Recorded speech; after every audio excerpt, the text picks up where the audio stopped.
We're back for another episode of the Space Salvi Institute podcast. I'm Andrew Petiprin with Bobby Mixa. Bobby, how are you? I'm good, Andrew. How's it in Texas? Is it like summer already? It was summer. We had a brief summer earlier in the week, and today it's very cold again. But I think summer's coming back tomorrow or the next day, so I'm not worried. How's the weather in Poland?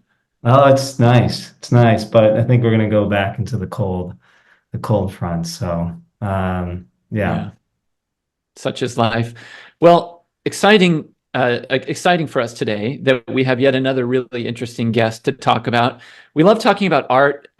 We love talking about just especially in the context of European civilization and sort of the great artifacts, not only of the kind of, our European civilization past, but also what's going on now and what may be going on in the future. So to talk about some of that stuff today and just to kind of visit a little bit is William Newton, who is an art critic for The Spectator. He's written for other places as well. He's a graduate of the Georgetown School of Foreign Service and the University of Notre Dame Law School.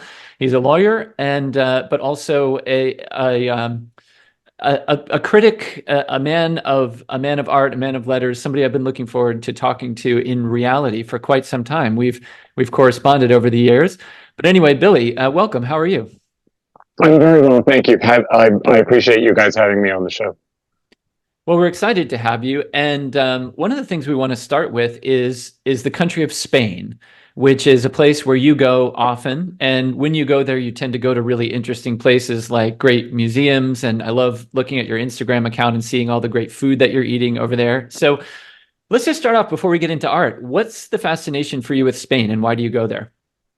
So my mom was from Spain. My parents met in Barcelona because my dad was my mom's English teacher at the North American Institute there, which was an organization that was started by USAID and others during the Franco regime because there was a realization that Spain was going to need to transition back into being a democracy after the end of the Franco period. And so there was an investment that was made to bring people over and teach English, to teach American culture and history and that sort of thing. And so my dad was one of the people who did that. And my mom happened to be one of his students. She did not get an A in her creative writing class for dating the professor, but they ended up getting married anyway. And we have, as a family, have been going, back and forth ever since then. And I'm very fortunate in that in my current work environment, I'm able to go over for about 3 weeks at a time every 6 months. My job is such that the way that we are rewarded for doing a good job is instead of giving us more money, they give us more time off. But the time off comes with an expiration date. You can't just keep accumulating it. So you have to take the time off because they don't want you to burn out. And so about 10 years ago, when I started in this job and this started happening, I said, can I go to Spain? I mean, I'd rather not just sit around the house and, clean out cupboards and things. And they said, sure, that's fine. So every 6 months I go over. I see most of my family's in Barcelona. I see some family that are in Madrid. And then I also take the time to do a lot of day trips. I like to just kind of get around the country. Spain has a great high-speed rail network, as you may know. It's probably the best in the world after Japan. And they've really invested in that infrastructure to the point that it rather saddens me, for example, when I have to go from DC, where I live, to New York to see an exhibition or attend an event or something, because it takes a long time to get there, assuming that the train actually leaves on time and, arrives on time. And the same distance or even greater in Spain can be covered in at least half the time and at a third of the cost. So I'm very fortunate in that when I go over, my vacations are not me sitting under a palm tree, having a cocktail. I've made a list of things that I want to see, places I want to go, people I want to meet, and I get all of that lined up so that when I go over there, I have a working vacation, if you will. Part of that is because the magazine takes advantage of the fact that I'm over there, because I'll say, I could write an article about this, or I could meet with so-and-so. And that was the case with my most recent article that was published this month. But because the Spectator is both a print and a digital magazine, most things are only online these days, but Specky is still printed. Because of publisher deadlines, we need to know in advance what we're going to be doing as writers. And so I need to pitch things well in advance, not only because if I'm going to meet, for example, with experts at a museum or something, I need to get all of those ducks lined up before I get on the plane. But in addition to which, the printer will say, if this is going to go in this particular month's edition, we need to have everything by a certain date. And then you kind of work backwards from there. Obviously, it has to get to my editor. The layout person has to figure out what images they're going to work on, etc. So although I just got back about a month ago, I'm already lining up what I'm going to do because I'm leaving again in 3 months. And if I'm going to do a piece over there, then we need to make sure that that's kind of all signed off on and ready to go, other than the actual writing, again, before I even get on the plane. No, that's great. I was in Spain for 6 months. My Jesuit college has a branch in Madrid, but it's an English speaking program, so I didn't have to learn Spanish. But I was so taken aback by the beauty of Spain, and particularly the great metro in Madrid. I mean, that thing, it totally surprised me. But I mean, Madrid was one of these cities that you don't really hear that much about, but it's one of my favorite European cities. And just walking the streets of Madrid with the Prado, and what are some of your favorite museums to go to in Spain? So being half Catalan, as you know, your listeners may know, Barcelona is the capital of Catalonia, and there's always been a bit of a tension there, still going today, between Barcelona and Madrid. It's a little difficult to answer your question because Spain, like Italy, is extremely regional in terms of the artists that have been produced in particular areas, styles, movements, etc. And so something that might be really, amazing in one part of the country is going to be completely different in another. An example of that is the National Museum of Catalan Art in Barcelona has what I would consider to be the greatest collection of Romanesque art in the world, so pre-Gothic, right? And it is astonishing the number of Romanesque wall frescoes that are there that have been detached from all of these, 10th and 11th century churches and brought down into the city. But Madrid is nothing like that because Barcelona is a 2,000-year-old city. Madrid is really only about a 400-year-old city. And so the cultural patrimony in Madrid is completely different. When you go to the Prado is really strong in Renaissance and Baroque art because that's when essentially Madrid comes to be. It's not that they don't have Romanesque or Gothic art there. They do, but it tends to be imported from somewhere else. Flanders, for example, because the Spanish Netherlands were obviously a part of the Spanish crown for a long time. But you don't go to the Prado to look at Gothic art. You go to the Prado to see Velázquez, to see Murillo, to see these, great artists of the Counter-Reformation.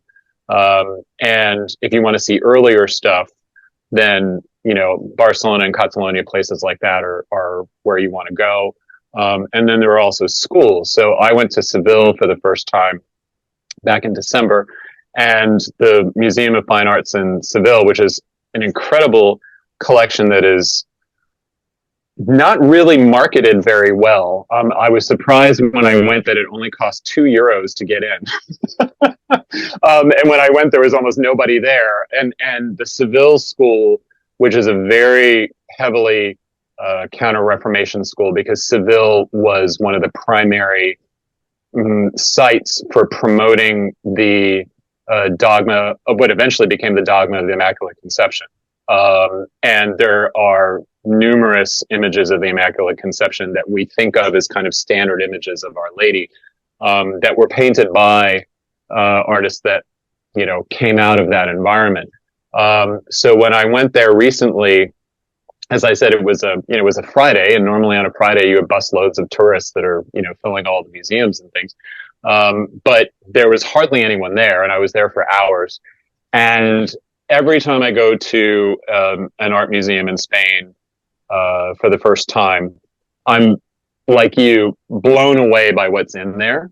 I don't think, as a whole, that the Spanish have done as good a job as, say, the Italians or the French or what have you, in terms of promoting their own artistic patrimony internationally. I think they know internally what they have, and they celebrate that, but they don't make an enormous effort in the way that other countries do, to sort of say, here's why you should come here. You know, this is this particular school of art that you should take a look at, or this is this particular circle of painters that you might want to get to know.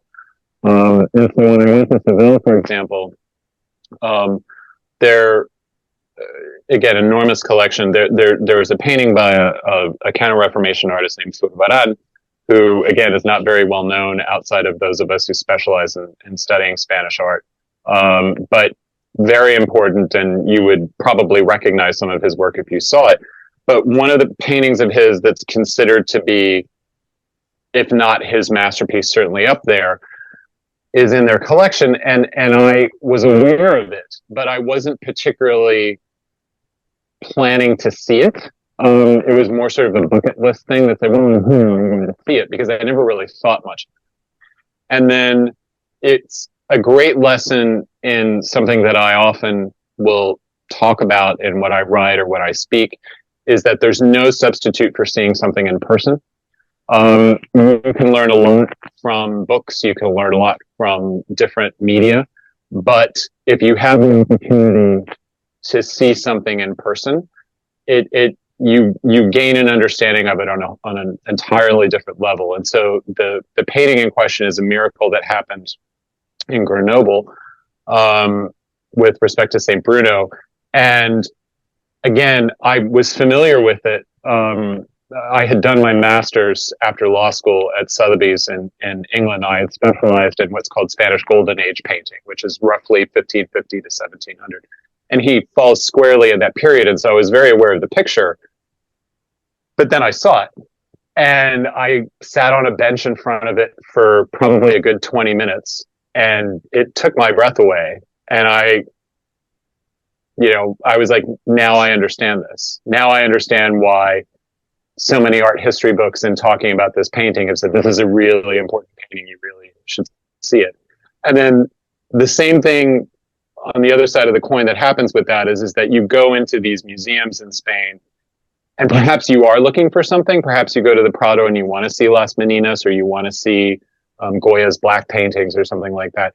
But then you see something else along the way that you didn't know about or you didn't expect to see.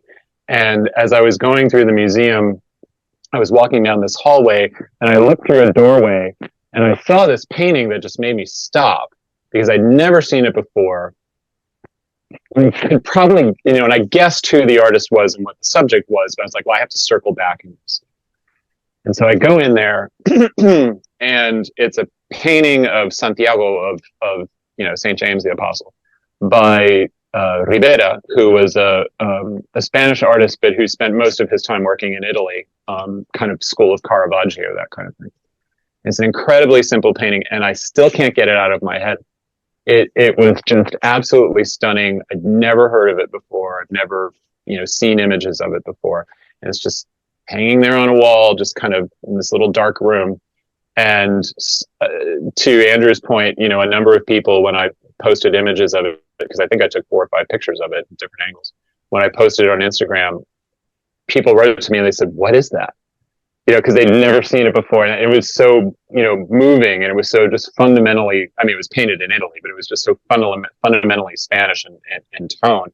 I'm like, they don't promote their own stuff very well. You know, you get the highlights. You get, you know, you go to the Reina Sofia in Madrid, and you get to see Picasso's Guernica.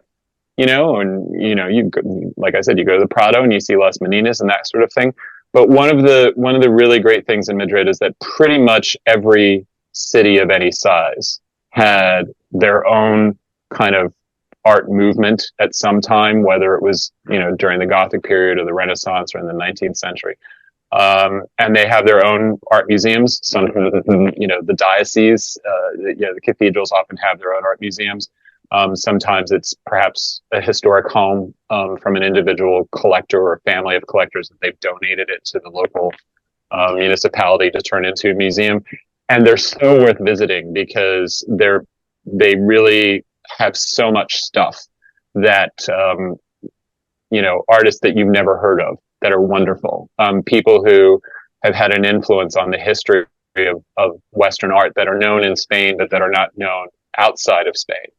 And that for me is one of the joys of going over there is, you know, making what are for me new discoveries of people who I can see either where they're coming from artistically or how they have had an influence, you know, going forward on other people who may be better known, you know? So yeah, that for me is apart from the food post, because everybody wants to know what I'm eating over there. Apart from the food and the, you know, music and going to the beach and stuff like that, like that's really one of the sort of pedagogical things that I enjoy about having these trips. Yeah, we encourage our listeners to follow you on social media, to participate, and especially on Instagram. You post such great pictures of things, and it really is pedagogical. I mean, I've learned a lot following your travels. Let's stick with museums for just a minute. I want to get to your latest Spectator article in just a second, but you wrote an article that I just remembered, and I looked it up again today, a few years ago, as we were sort of emerging from the worst part of COVID. I think you wrote it for the Federalist, where it was this great kind of bit of reportage where you go to, I think you went to maybe the National Gallery in Washington, or you went to a museum in Washington, I believe, and you sort of report back on what it's like to be in a museum after COVID. Now, I haven't been back to New York City since COVID happened, but I used to love in New York to basically just like have a retreat at museums. Like I would just, you know, my wife and I, her mother lived in New York and we were in Connecticut, and we would go in there. She'd go be with her mother, or we'd be together, or whatever it would be. And it would be a retreat. I would just walk the city and go to the, you know, the Frick, or, you know, to the Met, and like, you know, to sort of do a circuit, right? Well, you know, there's part of me that wonders what it's like because I haven't been back, but I have been back to London. I was back in London a year ago, and I was so relieved that when I went to the National Gallery and I went to various other places there, they were heaving, they were thriving. There were school groups.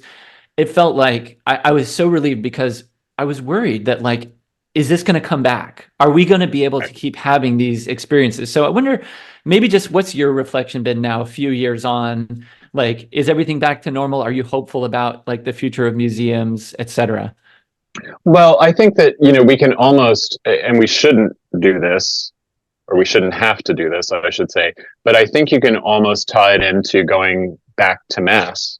Um, because I was very fortunate at my parish during the first part of the lockdown, and that the decision was taken for those of us who were, you know, lectors or whatever, that if we were willing to show up, that they would live cast the mass on the parish YouTube channel.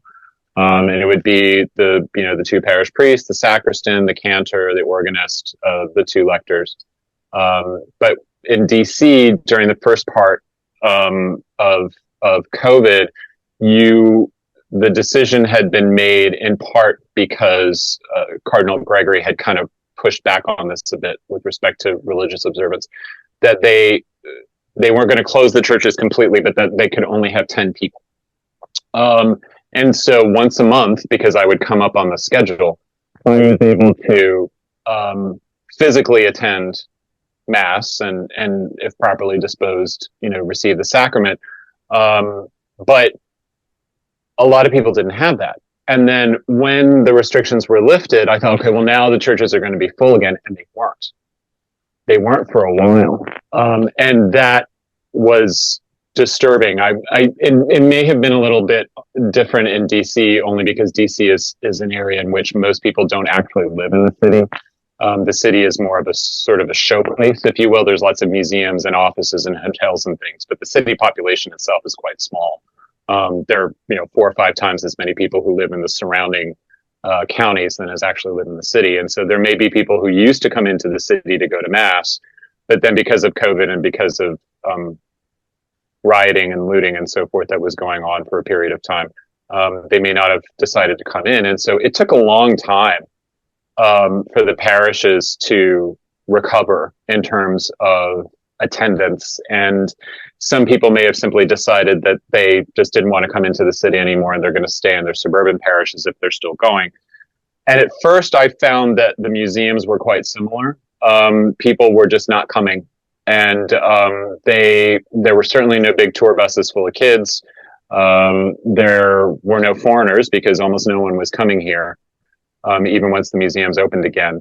And so for that particular piece, I remember going back to the National Gallery, and it only stayed open for a few weeks and then it shut down again because I think the COVID numbers started going up.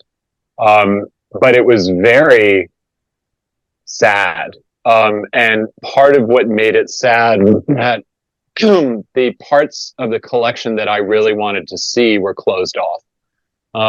They only let us go in on one floor of the 2 floors in the building and the main building. And the stuff that I particularly like was on the upper floor.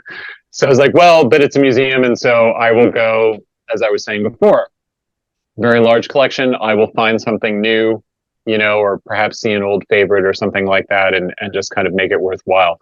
I feel like now things are beyond back to normal. I would say that in conversations that I've had with people when I have gone to shows or, speaking with gallery or, institutional executives and things, there's a sense that people now realize that it could all be taken away from them.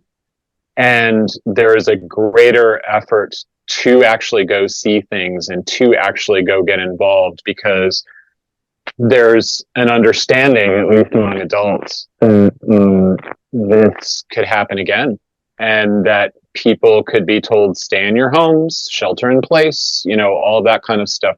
In a more prosaic way, whenever I get frustrated in the airport or whenever I get frustrated on Amtrak, and that's not infrequent, I catch myself and say, remember when you couldn't travel at all? Like, remember when you were allowed to go outside of your house for like half an hour, to like get something from the store and that was kind of it. So now the things that used to annoy me as an art critic when I would go see something in a museum or a gallery of crowds and not being able to, get a quiet moment in front of something. I check myself and I say, but there was a time when you couldn't do this at all. And at least for me, that has been an adulting experience, to sort of appreciate what you have and to make the most of the moment when you can have, one of those cultural moments like you're describing of, hey, I'm downtown, I'm going to drop by the Frick, and it's something that I do, that I find myself downtown. I'll be like, oh, I'm going to go see the Goyas, because there's a room. The National Gallery has 10 paintings by Goya and they're all in the same room. And so sometimes I'll just be like, I'm just going to pop in and, say hi to Paco and, see if all the stuff's still here or if they're getting it cleaned or it's on loan or something like that. So yeah, I totally think that for a lot of people, COVID was a wake up call that you need to live in the moment and that you need to kind of take advantage of the gifts that you're given in that. Billy, we'd like to transition now and talk about your most recent Spectator article, which I really enjoyed. I always enjoy your articles. I always feel like I'm kind of in the museum with you when you write about paintings and where you're going. But I particularly like this one. You were writing about a painting by Salvador Dalí that many of us will know. And you were writing about it in the context of it being, for a while anyway, back in a museum in Dalí's hometown. So I wonder if you could just tell us about the experience of what this painting is and why is it there and what was it like? So the painting is known by various names, but the one that most people would recognize it as is as under the title of the Christ of St. John of the Cross. And if you were to go into, a print shop or a poster store or something like that, or want a reproduction of it, that's probably how it would be listed. Dalí himself didn't actually title it that, but it explains a little bit of its origin. St. John of the Cross, great Spanish Carmelite mystic during the Counter-Reformation, had a vision, and as part of the vision, he had seen the crucified Christ at a particular angle, and although he wasn't an artist himself, he kind of sketched it on the side of the notebook that he was writing in. And centuries later, Salvador Dali saw it, and I think he may have seen it at the Huntington Library in California, but don't quote me on that. And he was fascinated by it because of the somewhat strange angle that St. John had kind of rendered it at. And then he claims that he had his own kind of dream or vision or whatever, in which something prompted him to paint it, to take that image and use it as the foundation or the basis for a painting. And so it is, I would say, after the persistence of memory, i.e. the melting clocks, which is Dalí's most famous painting that's in the Museum of Modern Art in New York. This is probably his most famous painting. It's certainly his most beloved painting, among Catholics at least. And although some people don't particularly care for it, but to each his own. And for those who this isn't conjuring up anything, or you haven't looked it up on Google yet, it's an image of a crucified man who is seen from overhead, and he is suspended over a seascape, where there are a few fishermen and some rocks and that kind of thing. You probably had it on the cover of a religion textbook or a theology, book when you were in college. You've probably seen it on things like mass cards or bookmarks or things like that. It's definitely. I would find it hard to think of a religious painting from the 20th century that is better known. Now, part of that is also because there wasn't really a lot of religious painting created by great artists in the 20th century. But be that as it may, it is a very important painting, and it's certainly a piece that has attracted a lot of attention and a lot of controversy ever since it was painted. One of the reasons that it attracted controversy was because this was during a period in his career when Dalí was exploring his faith, such as it was, and there was a sense on the part of those in the art establishment that he was moving away from the kind of radical surrealism that he had embraced and promoted during the first part of his career, and that he was moving into something that was perhaps, while still innovative, more conventional and more geared toward popularity, rather than pushing the envelope. It's during this period of time, beginning in the 1950s, that he creates a number of religious works. This being the most famous, but there are others. There's the Sacrament of the Last Supper in the National Gallery here in DC, which, when it was purchased, was the most popular painting in the National Gallery. It's rather hard to believe that was the case, but because now they have it kind of shoved off in a corner and everybody's a little embarrassed by it. There's what's called the Cubist crucifixion that's at the Metropolitan Museum in New York. There's the Madonna of Port Yagat, which I think is in St. Petersburg, but I might be wrong about that. And then there's a Temptation of St. Anthony. So he did a series of religious paintings in this very kind of mixture of surrealism and photorealism. And the painting was completed in 1951. And it was purchased by an art gallery in, of all places, Glasgow, Scotland. And it left after a brief tour in Barcelona and Madrid. It left for Scotland, and it hasn't been back to Spain since. It was returned to Spain in November of last year, and it is at the Dalí Museum, the main Dalí Museum, I should say, which is in the town of Figueres, which is the city where Dalí was born, about an hour north of Barcelona. And it's there until the end of April.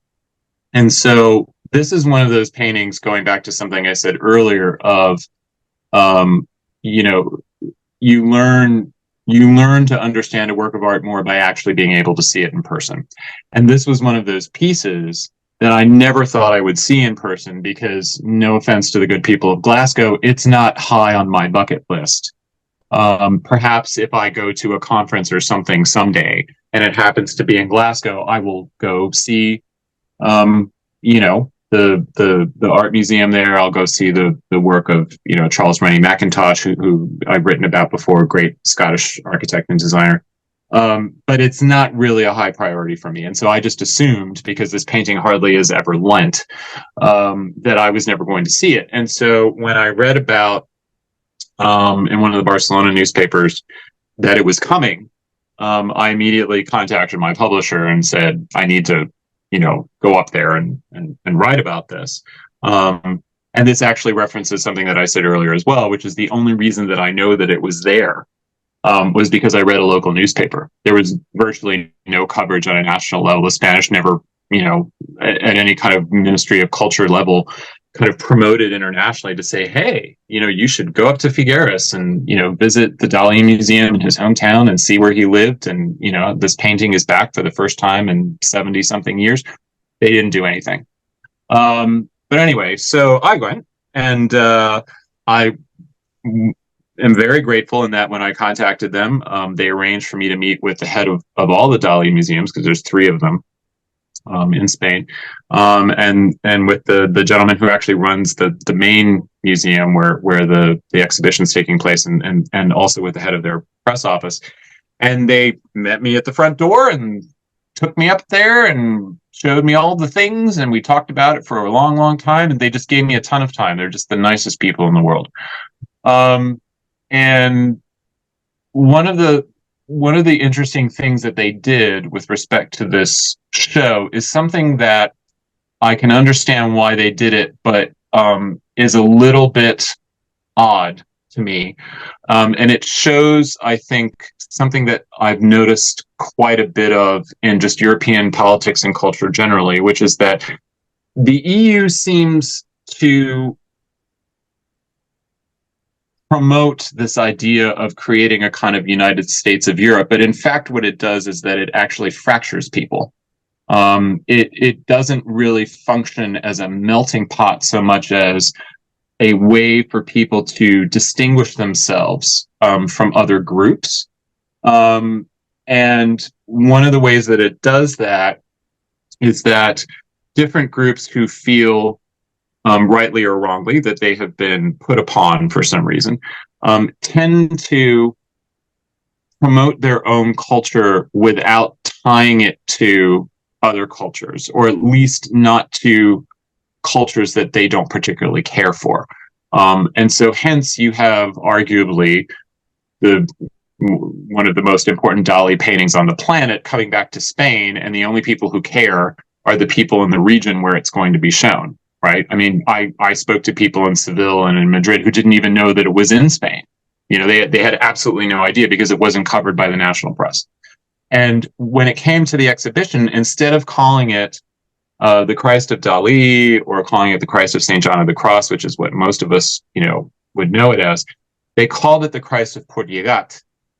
And Port Llegat is the town where Dalí had his house for the sort of second half of his life. And it's the beach scene that appears at the bottom of the painting is in the bay there. And that's great. But I did ask about this, and they said, well, we're trying to make that connection to the fact that this has regional significance, right? That this is a Catalan painting, and that it's connected to the landscape here and all that kind of stuff. And as someone who is half Catalan, I totally get that. I totally understand that regional pride, hooray. As you may know, there's a rather active independence movement that's causing a lot of issues in Spain, in Catalan, and there has been for a long time. But from a marketing point of view, people who are not Catalan, or people who have never really looked into Catalan history, or don't necessarily even know a lot about Dalí, have never heard of Port Llegat. And so to tile your exhibition after this little beach town, lovely as it is, and as significant to Dalí as it is a little small-minded to me. I think that you could have done the same thing with your exhibition and connecting it to local things, right? Because they were very keen on pointing out the local connections to me, without having it get lost as, well, I've never heard of the Christ of Port Llegat. And it's like, there's a reason for that, because there isn't one. No Wikipedia, if you go look it up, it ain't called that, and this is something that I find is quite typical, unfortunately, in a lot of Europe, and obviously you may be able to speak to Poland, but there is this kind of provincialism that I find very odd over there, where they're absolutely obsessed with what's going on regionally, but they don't see a bigger picture. That there is no kind of we, it's a sort of an us and them. And this, in a small scale, sort of reminded me of that. Now, putting that aside, partially, I want to say that one of the interesting things to realize about this picture is that, as absolutely is the case, the landscape or the seascape is this particular small town in Spain. It is a real place, and they do a great job in the show of kind of doing a dissolve in this sort of film room where they do a close-up of this particular seascape, and then they fade out to a film that someone has shot of the actual place, right? Because a lot of people think, well, Dalí just made this up in his mind. It's like, no, it's what he saw when he went to the beach, right? It's his favorite beach in the world, and so that's why he paints it down there. And that's absolutely a great connection. But one of the interesting things that I took away from it was that Dalí really wanted to connect himself to the old masters in a way that was being explicitly rejected by a lot of his contemporaries, who didn't want to have anything to do with sacred art, who didn't want to have anything to do with traditional representational art. And so in the picture, the figure of Christ himself is based on studies that Dalí made in a way that a Baroque or a Renaissance artist would understand, and that when he was living in California, he got a Hollywood stuntman to suspend himself on ropes from the ceiling so that Dalí could see from an anatomical point of view how different stresses would affect the musculature of someone who was muscular, because he was a stuntman, in the neck and the back and so on, and like how that would look, right? And so he did all these really detailed photographs and sketches of that. And so there's this American aspect to the picture. I've already touched on the Catalan seascape part of the picture, but then the concept itself is coming from a Castilian Carmelite, and part of the imagery in terms of how he's thinking about the figure of Christ comes from Velázquez, who is an Andalusian painter who moved to Madrid. And then the little figures, as they found out through the research, are based on little sketches and things from different artists. One of them is from Velázquez, one is from Louis Lannert, who's a 17th century French painter. I forget who the other one's from. But there are all these different things that are going on in the painting, in which Dalí is taking bits and pieces from both what he could do in the contemporary world in which he lived in, but then also looking back to the old masters and looking back to their influence and kind of bringing those things together. And it works, but it is so antithetical to the time that we live in now, in which there is an almost hatred of any art that is representational, of any art that attempts to be beautiful, of any art that pretends that it has some connection to the sacred. Everything is ugly, everything is lazy, everything has no skill. It's all just nonsense. And when you look at the amount of work that Dalí spent, because of the precision of the way that he painted, to get the musculature right, to get the lighting right, to get the balance of the figures right, and the perspective, because it's a very complicated perspective to be believable.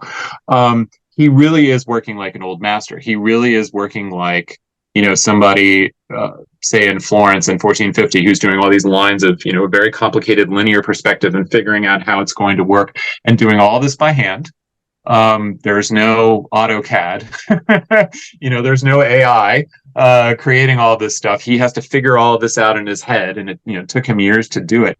And you come away from that really impressed by the fact that although now it would be very difficult to name a prominent contemporary artist who could do something like that, Dalí is at the tail end of the academic system that existed in Europe and America up until roughly World War II, in which people had to learn how to draw.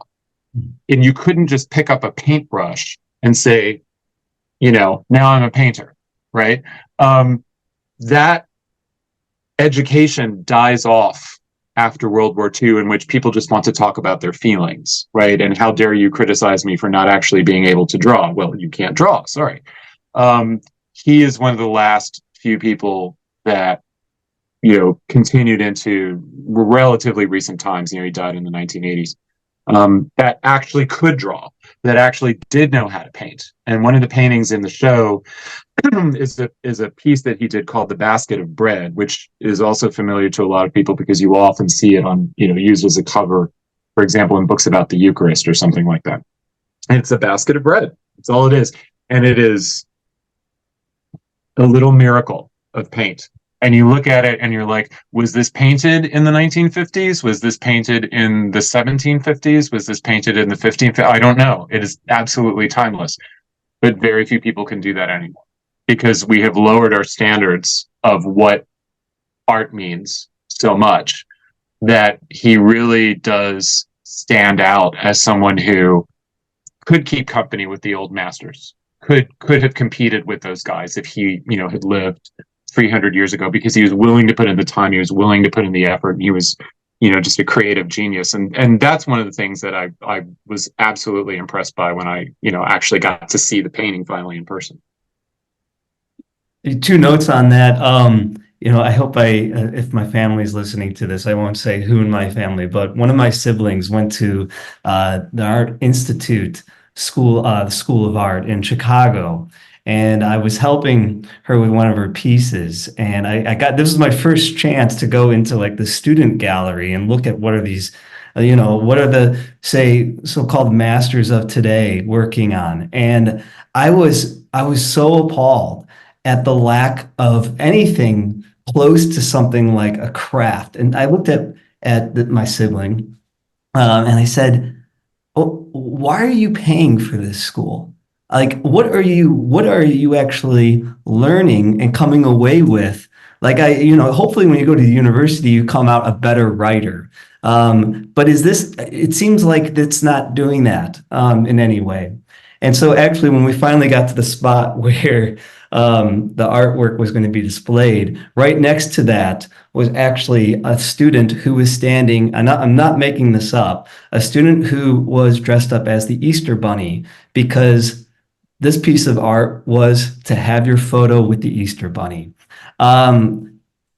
I don't know who would go into any gallery to go see that. I mean, I, for one, go in to admire the beauty, which also is part of the craft. And the second thing I just wanted to say, when, growing up in Chicago, or right outside of Chicago, we had the Picasso, and I think Dalí Plaza there. And I remember just seeing all this kind of modern art and like, Pablo Picasso stuff, thinking, okay, oh, come on, anybody can kind of put these shapes together and do that. But then when I finally went to Barcelona when I was in college in Madrid, I went to the Picasso Museum there, and I got to see like the trajectory of his career. I was blown away. I was like, oh my gosh, when he's like, what is it, like 15 years old, Yeah. he's Yeah. drawing something that like is almost exactly looks like Velasquez. Yes. And so then you start to see that actually there's something more going on here. Yep. And so then I started to look at like, oh my gosh, every single line I saw it differently.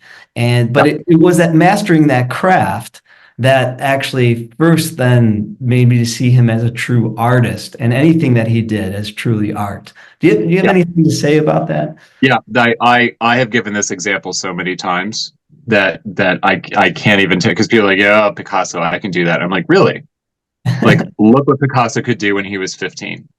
Like, Yeah. look what Picasso could do when he was 19, when he had, because I wrote a piece about this for the magazine about a year ago, because it was the 50th anniversary of his death last year, and he had his first solo show when he was 19. He did 100 pieces, and they're a miracle. I mean, like, everyone who went was like, "You're still in art school.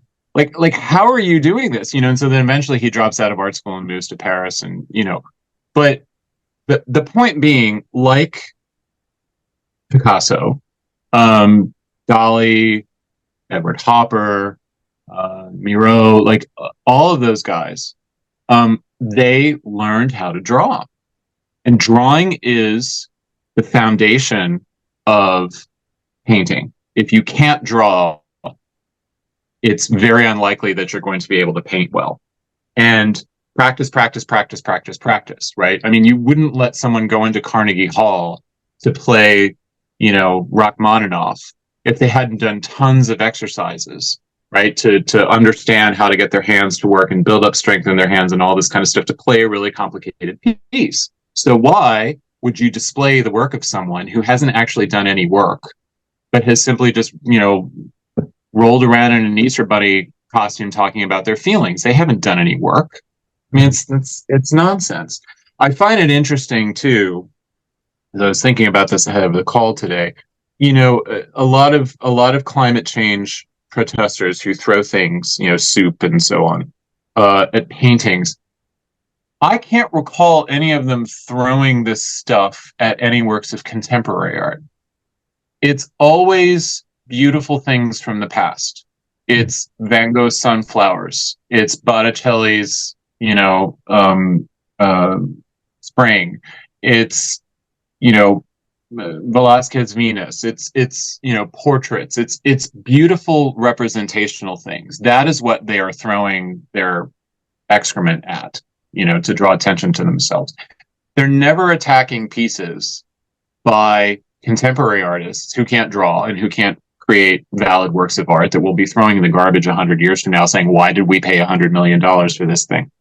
And I think that's very interesting, because I think even people who are crazy town banana pants recognize truth and beauty in things, and they hate it.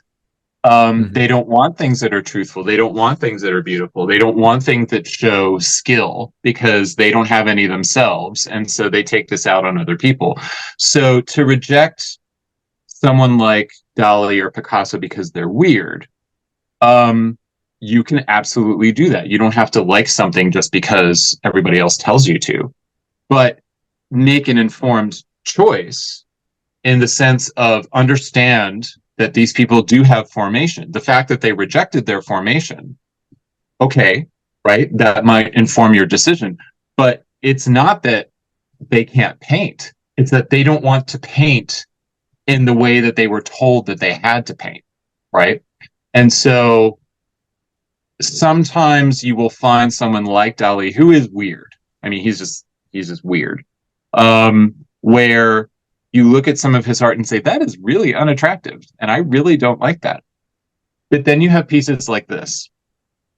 And to be in the presence of this picture, and particularly in the way that the museum had it set up, you know, and I mentioned this in the piece, Dalí struggled with his faith his whole life. He was on a path. I hope he stayed on the path. You know, we don't judge people. Only, you know, the big cheese upstairs does that. But he was sincerely asking questions, and he was sincerely trying to find God in the world around him. And one of the quotes that I give in the article, he says, "I want my Christ in this picture to be beautiful because God is beautiful." You know, well, someone who is living this hedonistic, you know, crazy lifestyle, doing, you know, drugs with Mick Jagger and all this other stuff that he did, he's still looking, you know, and who am I to tell someone else on their journey that, you know, they're on the wrong path if they get to the right point, right? As Saint Josemaria Escriva says in The Way, you know, don't despair of your wayward friend, because he may yet become a Saint Augustine while you remain a nobody, you know? And that's one of the things that I saw in that picture is that Dalí was someone who had lived a very hedonistic lifestyle and would continue to live a very hedonistic lifestyle. But there was still something that was calling him back to his faith. There was still something that he really thought, there is something bigger than me. I'm trying to be the greatest, most famous artist in the world, and yet there is someone who is the greatest artist in the world, and I'm not him. You know, in a strange way, for someone who is not known for being humble, I think this painting and you know, his religious paintings in general are paintings of humility, or paintings of an artist who is sort of recognizing that he has been given these incredible gifts and is, you know, proud of them, but at the same time he knows that he's not the sole and exclusive author of them, if that makes any sense. And one of the things that I have a problem with regard to contemporary art is the lack of humility that you see on the part of these artists, that we are simply supposed to embrace what they do because they happen to, you know, belong to a particular group, or because they happen to have had a particular experience, and therefore, how dare you, you know, to quote former child star Greta Thunberg, how dare you, you know, criticize, you know, anything about me? Well, I'm criticizing you because you can't draw. And if you can't draw, I'm not really interested in your paintings, frankly. You know, so Dalí is definitely someone who, when, just like Picasso, you look at the stuff he did when he was a kid, you look at the stuff he did when he was in art school, and he could draw like an angel. He absolutely could. He just didn't want to. You know, there are lots of things that we probably all should do. There are lots of talents that we are given that we don't make full use of, and perhaps we develop them later, perhaps we never do, and we regret that. But we all have that, you know, and Dalí went down a particular path, not a path I would have chosen, but he could still produce things like this that are just, as I said, just really moving to see in person. A couple of weeks ago, Billy, we had a conversation with James Matthew Wilson, and we were talking about poetry, somewhat along the same lines as we're talking now about painting. We were talking about modernism and how, you know, how these great modernist master poets, you know, they knew about rhythm and meter. They knew how to write in a classical poetic form. But then they deviated from it. But then there were some who, and maybe T.S. Eliot is the greatest among them, who sort of woke up and decided, actually, we can only go so far with this. Like we can only see the reality behind everything broken apart until it gets a little bit too broken apart. And then we have to come back to a more classical form, right? And I wonder if this Dalí painting is sort of like, you know, people think of the melting clocks, right? And that would, I think, to most people come across as kind of quintessentially abstract, you know? I mean, even though that maybe isn't the right word for it or whatever, but right. But this painting of Christ is so not abstract, right? As you say, I mean, it's a real place. It's based on sort of these, you know, he's self-consciously in the tradition with these other great masters. So I just wonder, like, is this painting kind of a harbinger of something different and better? Like Dalí kind of waking up and in a sense, maybe not even consciously, but declaring it's kind of time to return to something more classical. I think that's exactly what it is. I think that Dalí was convinced that he needed to save painting. He saw what was happening, particularly, again, the watershed, as far as I'm concerned, the watershed is World War II. I think that the art that was produced, in general, art produced after World War II, is overwhelmingly bad compared to what came before it. That isn't to say that in the second half of the 20th century that everything was bad. No, but most of it was and is. And you can look at individual people and say, well, but what about Andrew Wyeth, for example? Great, magnificent painter, but he's the exception, right? He's the exception rather than the rule. And you look at the art that came before World War II, and you run down these lists and lists of different schools and different names and stuff, and there's dozens and dozens of them, and you may like one more than the other.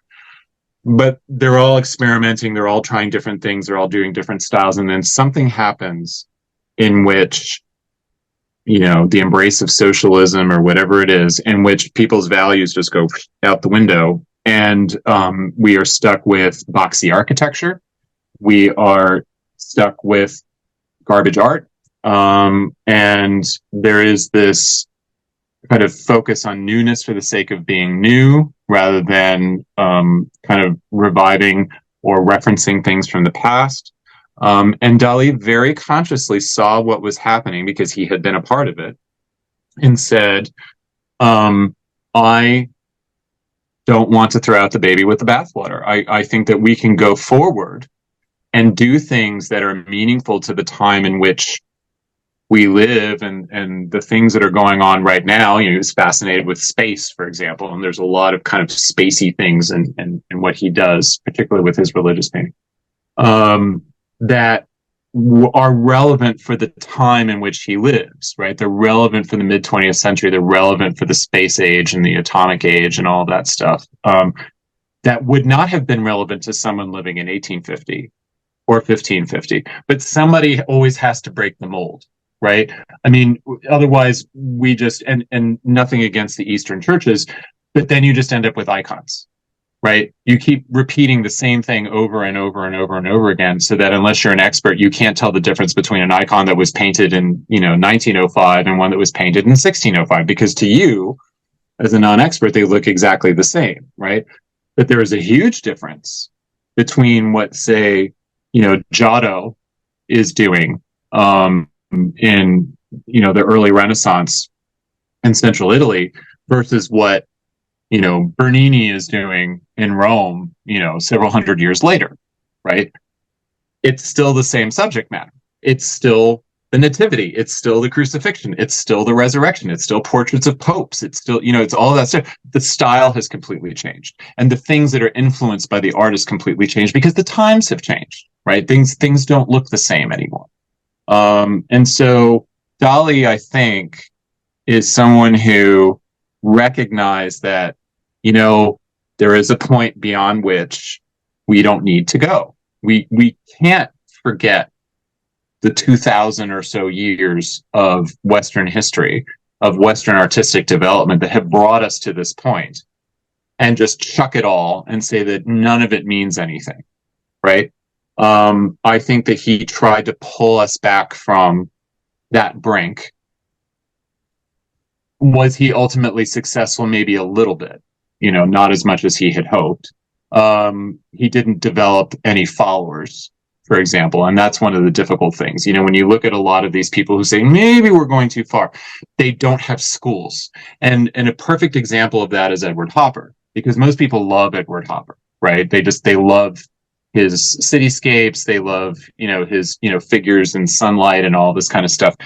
He had no pupils, right? There's no school of Edward Hopper. There's no school of Salvador Dalí. You might have people that do things in their style, but nobody goes and studies with them. It's not like the ateliers in the 19th century, or the,